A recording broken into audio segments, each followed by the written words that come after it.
Today's journey takes me back to my home roots of Cornwall, where we join a multi-talented individual with passion for education, creativity, and storytelling. With a background as an early years teacher, and I believe only recently he's been invited as a governor as description in a local school, and over a decade of experience in education, Alasdair Hoswell, who is our guest, has dedicated himself to nurturing young minds and fostering a love for learning. As an author and illustrator, Alasdair brings imaginative worlds to life through his children's pasties, from the fun and laugh out loud books of I Brush My Teeth with Air Gel to the Pasty inspired tale of There's Something Nasty in My Pasty. Now, for anyone international watching, listening, please Google Pasty, and it's not pasty, as I've been told over the last 4 or 5 years, and it's pasty set in enchanting landscapes of Cornwall. Alasdair's stories captivate young readers and spark their imagination. I let him talk about his latest work because it's his journey, not mine. So we welcome Alasdair to the journey. Well, hello, thank you. Oh, that was such a lovely introduction. Thank you very much. You're Oh, welcome. Now, everyone has a journey. Everyone has a passion when they're young. When you was young, did you ever feel your imagination would kickstart your journey, or was something else in the mindset that would kickstart your journey? that's a really good question. I've always been very imaginative, so I've always been like the kind of person that likes to make up magical worlds and think about stories in my head and all that kind of stuff. But I think when I was younger, I used to find that quite hard to get out on paper or in writing, really. So because I always struggled a little bit with writing when I was younger, whereas drawing came a little bit more natural to me. So through my imagination and being able to draw was a way in for me with that. That really helped me. Yeah, and creative drawing, and as you know, in school, you had to go with what they allowed you to draw. But at the same time, creative drawing, when you was allowed to be free to draw, that's where the imagination sparked in more because you had the free reign of what you could draw. Yes, definitely. Yeah. And just then you can just start drawing the things that are in your mind and all the little characters and worlds and magical things. And I just love that. And part of living in Cornwall, you do have that imagination more so because you're told so many stories growing up saying, "Oh, do you remember the Pixies? Do you remember the?" And That's right. there's many books I remember as a youngster. I forgot the exact names now because of the age kicks in. But there was always a book where today we're going to read a book. It's set in Cornwall. Use your own imagination while you listen to us, and you hear a book about elves in Pendine, for example. Yeah, And then it's your imagination kicking in, and definitely. I think that definitely helped me. So being read quite a lot of stories as a child, and then all the Cornish legends that we have here in Cornwall, all of those things have just fueled my passion really for storytelling and helped my imagination to grow, definitely. do you feel the imagination's more stronger in the belief of imagination as a child? Because I know you're based locally to where I was, so the imagination for storytelling was more so if you was where you are now compared to if you was in the towards the, as we like to say in Cornwall, the border. So would you say your the imagination was strong because of the area you grew up in? I'd say it definitely has influenced that, absolutely, because I'm surrounded by such beauty here in Cornwall, and like with the Cornish engine houses and the beaches and legends of mermaids and pirates and giants, I think it's really hard not to be inspired by the world of like the land around me, really.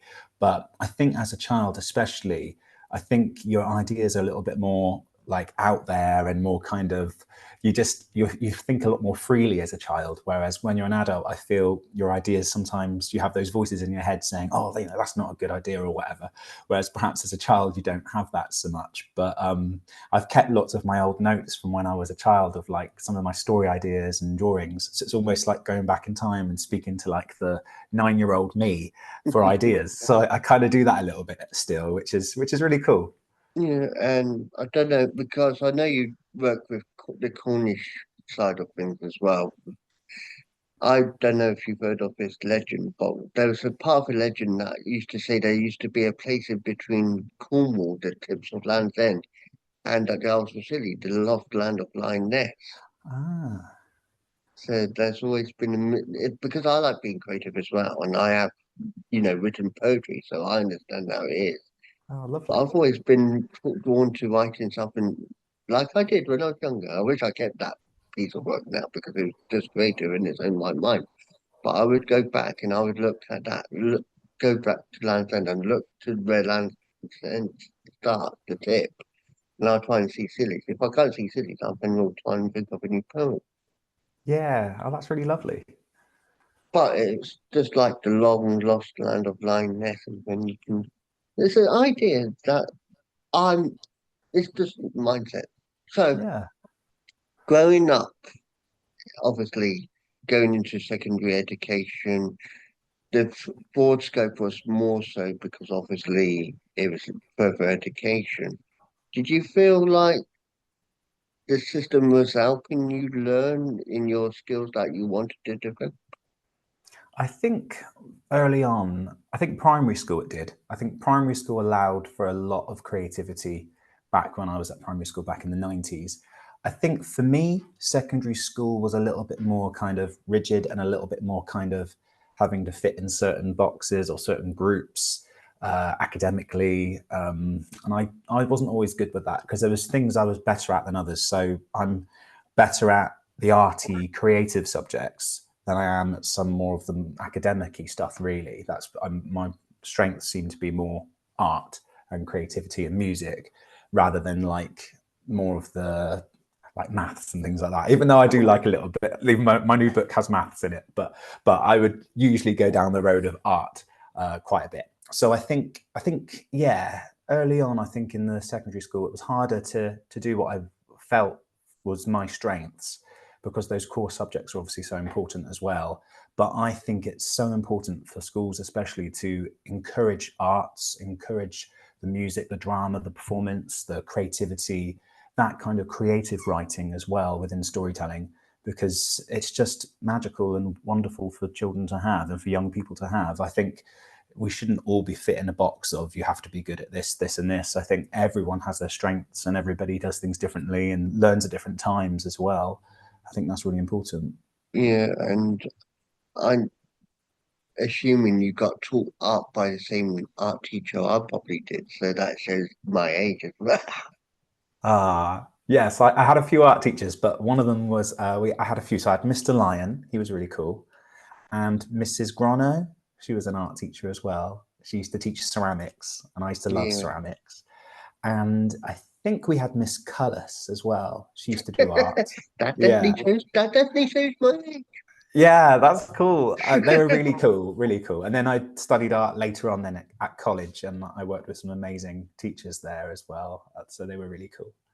But you touched upon names there that just bring back memories because you said about Mr. Lyon, Pete Lyon, he was a great teacher. He even taught my mum, so that shows Yes, how. and my and mum too. and Yeah, and Mrs. Collins was obviously there at the same time, pretty much. yeah, Mrs. yeah, yeah, Guano was my first art teacher. Her yeah. husband always used to write in my reports, "Don't forget your homework." Yeah, Oh, that's right, because he used to teach DT. yeah. Yeah. But Oh, that's he really was, cool. but he was passionate about what because he knew I knew the Welsh language, and he was a Ah, Welshman. of course.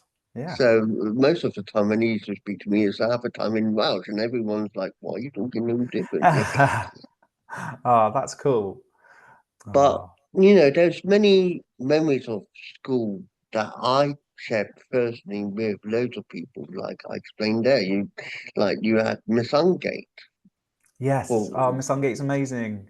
and I'm friends with her now on Facebook, Yes. Yeah, and me too. Hi. and so Oh, the passion is within yeah. so many people that you know they inspire you to be a lot better than they expect you to be. And yes, you want to be the best you can, but only you can do it as a person, I believe. That's right. Definitely. That's really good So, advice. so moving into college and later, later as you progress further, did you find it getting harder or easier? I found it once I left secondary school, if I'm really honest with you, I actually found it easier because I struggled with all of those different subjects at school. I actually struggled with the amount of it all as well at the time. I remember thinking like you go from lesson to lesson to lesson to lesson, and that actually, like when you stop and think about it, that's a lot of work. And I think we just all just take it for granted that's what we all do, but I used to come home exhausted some days, and I think I wasn't quite ready sometimes for it. I think like I just wasn't quite ready for some of it. And then much later on, then I was able to go back and do some of my GCSEs again because I wanted to improve them.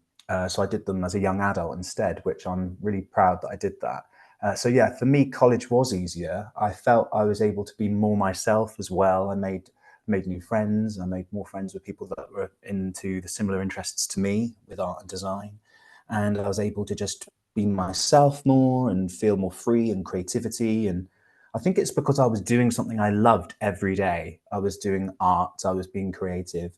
And yeah, so I think that was a really good step for me. I was about 16, 17 at the time, and I remember thinking this was a good chapter. It's like a next jump that makes you feel. It's like when you are 16, you've got that launching board where you're on like a rocket ready to take off and you're ready to. Yeah, So definitely. obviously you start writing, you carry on with your illustrations, and most of your illustrations are in your books you write. Do you do the illustrations first or do you think of the book first? Yeah, that's a good question. Sometimes I think of the little like drawings and things first. So I'll think of like maybe characters or settings or worlds and paint them and draw them first before I come up with stories. Usually that's the way in because I feel more like it gives me the inspiration to then write because I'm seeing something visually and I'm like, right, I've created this world for this character. I'm going to make this story, and it helps me to see it visually by doing that. Whereas, like, if I just had a plain piece of paper and started writing, I think I would struggle more with that because for me, I think having a plain piece of paper can be quite frightening. I find it quite intimidating as well. It can be a little bit like, okay, what do you want me to do with this? This suddenly needs to be filled. There suddenly needs to be something creative on it, and that's quite a pressure on yourself. Whereas I think if you just think to yourself, right, let me just free my mind and get my paintbrush and just do some patterns and just maybe just play with some colors for a minute, things start to evolve from there, and Yeah. the writing then comes afterwards usually.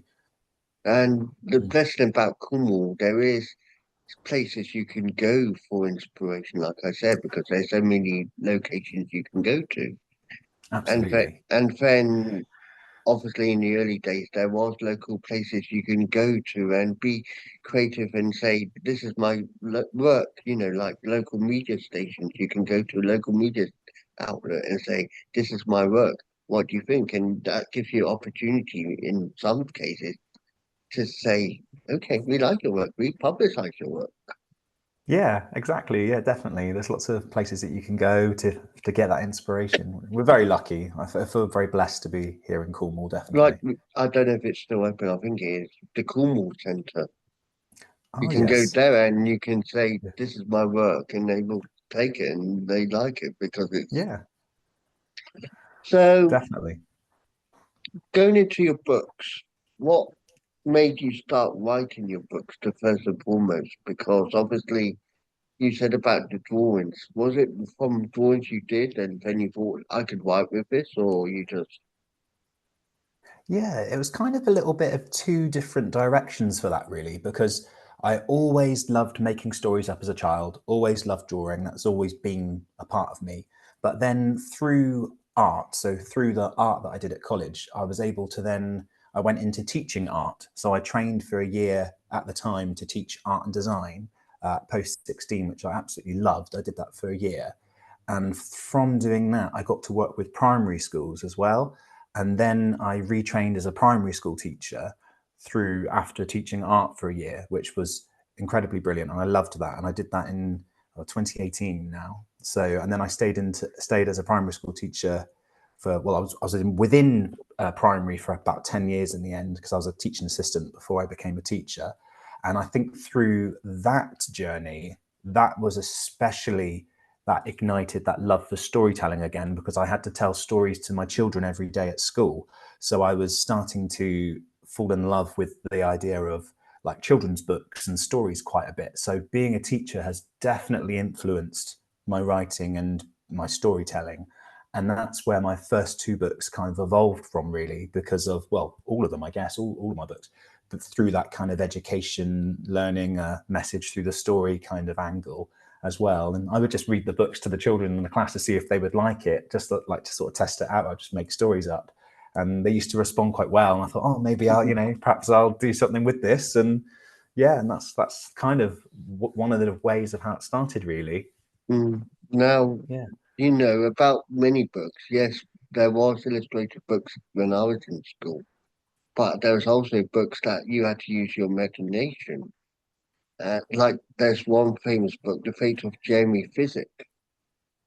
Now that was a good book, not illustrated, but it was based in the land of Greenwich area, and it was about a boy who saw a ghost, and this ghost was like 100 years previous to him, and it was determining what happened to this boy. It's named The Fate of Jamie Physic, and it turned out that the boy, I think I'm trying to not spoil it too much, but I think the boy was related to this boy who died, and it was just letting go. So. Oh, that sounds really But I interesting. have to look back on my record on that part. It was a good Mm. book, and it's still available now. And I think I purchased it from Amazon. And looking back at it now, it's like, wow, the imagination you use just to listen to the story being told.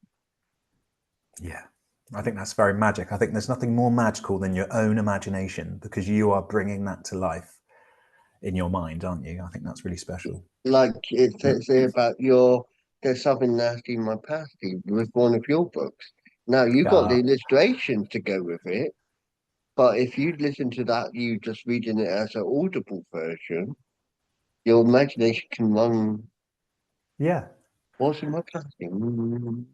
that's right. Yeah, you can imagine it yourself, can't you? And create Yeah. those characters yourself. And I think that's lovely. So it's going to about your latest work, Cornwall for Land You Can Count On, which me being biased, I can say 1%, yeah, you can rely on it, proper job. Yeah. Combines your love for storytelling with his passion for Cornish culture and heritage. Now, that is a good thing because people underestimate the Cornish language as a whole. And I know one of the senses that went round before I even left Cornwall said, "Which language are you?" And there was a suggestion about a tick box number 42, which said Cornish. And I think for the joke, some people actually did check box 42. So when it came back in the census, it was like, Cornwall is a recognized language now. So I feel, I assume you're 100% Cornish and you're passionate about Cornwall. So that's why you like to endorse the Cornish heritage. Yes, absolutely. Definitely. And for me, like, I came quite late to the Cornish language, if I'm honest. Well, I didn't actually have that taught to me at school at all. We didn't No. have that. And so it was only as a young adult that I discovered that and fell in love with it and thought, wow, we have our own language here. That's really cool. That's something to celebrate. And I was so lucky that I got to work with Dr. Loveday Jenkin, who is She's a absolutely lovely. fantastic. Oh, lovely. Cool. You know her. That's really awesome. She's amazing. And I was able to work with her with the Cornish language aspect of the book as well, just to help make sure the language was correct, because I'm kind of still learning a lot of it myself, if I'm honest, as well, which is because it's a lot to learn. And I thought, well, let's start with the numbers. Let's start with some place names. I think that's really special. And then I've used my early years background as a teacher to for the counting aspect as well, because obviously I would always teach my children to count in the classroom, and now I can teach them to count in Cornish as well, which is really special. So yeah, I'm really proud of it. It's my favourite book that I've made, definitely. And then there's obviously nowadays that in podcasts and he does his own show that he distributes, Matthew Clark. Yes, yes. Oh, Matthew's awesome. And I Oh, wanted to he's awesome. shout out to him because he is a true hero because of what he's been going through. And I know Yeah. if I mention him, it's just us being supportive of him in his time because I know he has got better, but at the same time, there's always the risk of him being ill again. So we must think of him. Oh, definitely. I'm going to send him lots of love and big kiss for him. Exactly. So going back to what I was saying about Cornish as a whole, there was only, I've heard of Cornish and I've understood the Cornish language in the bits I've understood. But I remember when I was going back to my school days as well now, there was a teacher called Mr. James.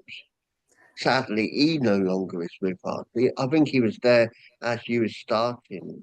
So, but he was there and he taught us in the second year because it was second year, and he said we need choir members to be part of the Christmas service because obviously back Ah, then the Christmas service was at the Defension Chapel in Poole. But he says, I want everyone to be unique. We're not going to sing this song. We're going to sing this song in South African. And then he actually taught us to sing Arraign the Manger in Cornish. oh, So, amazing.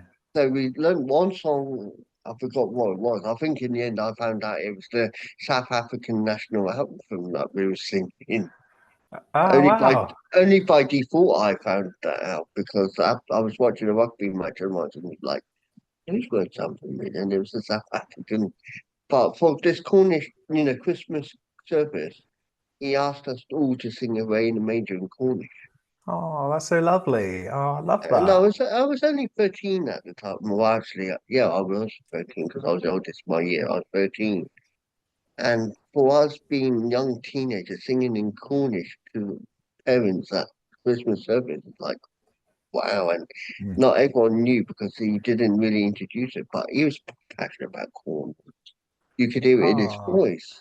yeah, that's really lovely. Oh, and But that passion sadly, then, yeah, but yeah. sadly, he moved away, and then he was tragically killed in a Oh, incident where he lived when he moved away. oh gosh. But he was part of the music heritage, and he was part of Hanana. I don't know if you've heard of Hanana. That was like a Yeah, cool music folk band, and yeah. he did that with Alan Jones, Oh, who was the amazing. teacher as well, PSE teacher. PSE for any international is personal social education, which is now social education, not personal social education. Yeah. So I've got to remember that. Or if you're in America, social studies. Mm, yeah. And that's not me to be discriminative, but personal social education sounded better because it is about personal. You have to learn it yourself. Yeah. Social And it's, social yeah. education as a whole sounds broad.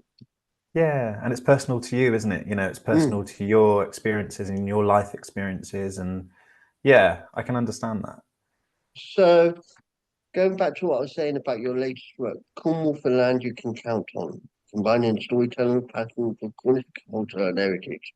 And it's a counting book. Not only teaches children numbers, but also celebrates the rich history and traditions of Cornwall, including the Cornish language. So I assume you took illustrations from your own work, I did. Yes, obviously I did. and you obviously thought, let's make this fun, let's make it one, and then I forgot what one is in Cornish, and then one steam engine, one such, and you That's can talk right. about it. And I've got the book here. So that's just the front cover. And Yep, it's based, so I've done a Cornish background really with the cliffs and the sea and and the chuffs. chuffs flying. That's right. It was good fun to make. And all the drawings they're paintings. So they're all acrylic paints. And then I photographed them for the book. So I've got tartan as you open it as well. So you've got some Cornish tartan, a little pasty. So you can write your name on there to say, this book belongs to you. And that's been good fun that people write their name on the pasty bag. And then, yeah, for page one, basically, you I'm have, just guessing because obviously I haven't read this. So. oh, that's okay. And you've got some maps as well. So there's maps of Cornwall. So you can see the different places. So one's in Cornish, one's in English. So you can see the different place names. So you can learn the names. And then it starts with 0. So 0, you've got the beach, and why it's 0 is because there's nobody on it, and it's always lovely when you come to Cornwall and find an empty beach. So that's But why I did that. it's a rare thing to have an empty beach. Oh, definitely. You don't often find that. So if you find an empty beach, then yeah, just Make the embrace most it. of it. Definitely. And then number 1 is the mermaid. So I've based her on the mermaid of Zena. So Yeah. she's and then number 1 there is on. But yeah, it was just lovely to just paint and draw. And I think I wanted this book especially to be acrylic paints, because I just think they give you such vibrancy, and the colors are just beautiful. I love the way they blend and mix, and I just love using acrylics. So I thought, yeah, let's use acrylics for this book. So moving forward into the future, obviously you've got many more ideas in mind, and I'm not going to ask you to disclose future ideas because obviously that's in your mind, and I respect Oh, the fact of you want to keep that to yourself because it's your own work. But are you excited by the future, especially now you've been offered to be part of, the governors of a local school? You're still doing your interviews, you're still going to schools, you're still doing your community work. I am. Yeah, I am really, really excited. And I feel very blessed because ever since creating this book, really, so ever since creating Cornwall, the Land You Can Count On, I feel like it's opened up so many different opportunities for me, which I'm so grateful for. I've been able to visit lots of local primary schools and do author visits and workshops, which has been so exciting. And I love meeting all the community and just helping to encourage them and inspire them. And that means the world to me to go and do that. And local libraries as well, which is brilliant. And being a governor now, that was such an amazing honor, because I went into Chirwurgi School as an author, and then they kindly invited me to be their governor for early years, and I was so blessed. And I thought, thank you so much, of course, because then I can still work within education as well, since sort of stepping aside from full-time teaching. So that's just been really wonderful for me. So yeah, I am really excited about the future, and I've got all these ideas in my head for more books, definitely. And yeah, I'm really excited. I'm really proud. I just want to be like, a good storyteller and a good author and an artist, and I just love that makes me happy, and I just hope people enjoy my books. I just really hope they do. And I know your partner really supports your work as well, which is good of him as well. So I really Yeah. applaud them for supporting you in your work as well. Oh, definitely. Yeah, James is amazing, and we support each other with he's an amazing photographer as well, and he's fantastic at everything he does for Cornwall with Caspin and with the Cornish ancient sites, and he's incredible. So we support each other, and he supports my creativity with my books and my art and my music, and I support him too. And I think that's a real key to a relationship as well, to embrace each other's interests and support each other. So last ultimate question, and it's a one that will inspire many, hopefully. What would you say to people to inspire them in their journey, in their passion, in their beliefs, in what they want to do? Oh, that's such a lovely question.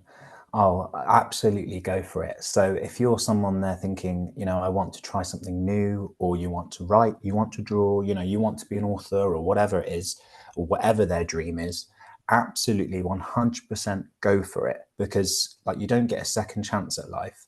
And sometimes you have to sort of sit back and think, right, okay, weigh things up and think, right, what if I do this, or what if I go down this road? And I think it's really important to just embrace it and do it. I left when I first left teaching. I didn't have anything to go to. I had nothing to bounce back onto. I just did it because I knew in my heart this felt right, because I knew I wanted to do something with storytelling and my author side of things. I kind of knew that was there, but I didn't have the Cornwall book didn't exist yet.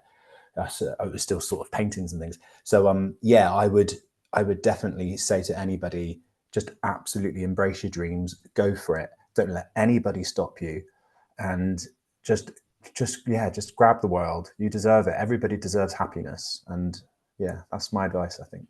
Alistair, it's been a pleasure talking to you, things Cornwall, and Oh, catching up because, like I said, I've been following you. I forgot how many years now, but I know I've been following you for a while. So I've seen the progression of how you've gone from when I first met you to where you are now. But oh, carry on with the good work. Oh, thank you so much, and thank you for and having me. It's been lovely. and, and many blessings for the future. Oh, thank you. You too. Thank you so Thank much. you. Thanks. Oh, take care. Thanks.